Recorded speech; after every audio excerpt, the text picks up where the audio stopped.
ഇനി കഴിഞ്ഞ വർഷത്തിന്റെ ജന്മദിനത്തിന്റെ രീതിയാണോ ഈ വർഷവും? അല്ല. എന്നാ കഴിഞ്ഞ വർഷമുള്ള ലോറിസ്കാരം തന്നെയല്ലേ ഈ വർഷമുള്ളത്? ആണ്. കഴിഞ്ഞ വർഷം നിസ്കരിച്ച സുബൈയന്നല്ലേ ഈ വർഷവും? കൂടിയുണ്ടോ? അല്ല. എന്തെങ്കിലും വ്യത്യാസം വന്നിട്ടുണ്ടോ? അല്ല. എന്നാ നബിദിനം ഏതെങ്കിലും ഒരു കൊല്ലത്തെ പോലെ ആയിരുന്നു അടുത്ത കൊല്ലോ? അല്ല. അതിൽ മാത്രം മനസ്സിലാകാതെ എന്തല്ല പ്രമാണത്ത് പഠിപ്പിക്കപ്പെട്ടാണെങ്കിൽ നബിയുടെ വഫാത്തിന് ശൈലി കൂടുവോ?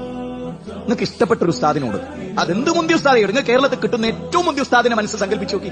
സംശുലുലമയോ കമറുലുലമയോ ഇനി അതിനേക്കാൾ വലിയ മേലെ വല്ല ഉലമാക്കളും ഉണ്ടെങ്കിൽ നിങ്ങൾ ആ ഉലമാവിന്റെ അടുത്ത് എന്നിട്ട് ഇങ്ങനെ പറയാം, ചെറിയ പെരുന്നാളിന് എന്തൊക്കെ കാര്യമാണ് ഉസ്താദെ സുബൈക്ക് മുതൽ ചെയ്യേണ്ടത്? അത് ബുഖാരിന്നും മുസ്ലിമെന്നും അബൂദാവൂദെന്നും തുർമുദിന്നും 4 മദ്ഹബിന്റെ ഇമാമിങ്ങളുടെ ഗ്രന്ഥത്തിൽ നിന്നൊക്കെ എനിക്കൊന്ന് കണ്ണുകൊണ്ട് കാണാനാണ്. നിങ്ങളൊന്ന് എനിക്ക് കാണിച്ചു തരുമെന്ന് ചോദിക്കാം. ഇതൊക്കെ നമുക്ക് ഹദീസിൽ ഉസ്താദ് പഠിപ്പിച്ചു. ഇത് നിങ്ങൾ മെല്ലെ ചോദിക്കും, ഉസ്താദെ ചെറിയ പെരുന്നാളും വലിയ പെരുന്നാളും ഹജ്ജും ഉംറ ഇതൊക്കെ ഹദീസിലുണ്ട്. ഇനി ഞാൻ നിങ്ങളോട് ചോദിക്കുന്നത്, നബിദിനത്തിന്റെ പ്രഭാതത്തിൽ റബീഉൽ അവ്വൽ 12 രാവിലെ ഞാൻ എന്തൊക്കെ കാര്യം ചെയ്യണമെന്നാണ് ബുഖാരിയിലുള്ളത്? ഒരൊറ്റ കിതാബിന് നബിദിനത്തിന് റസൂലും സഹാബത്തും ചെയ്തേ ഒരു 2 കാര്യം. കുളിക്കണം,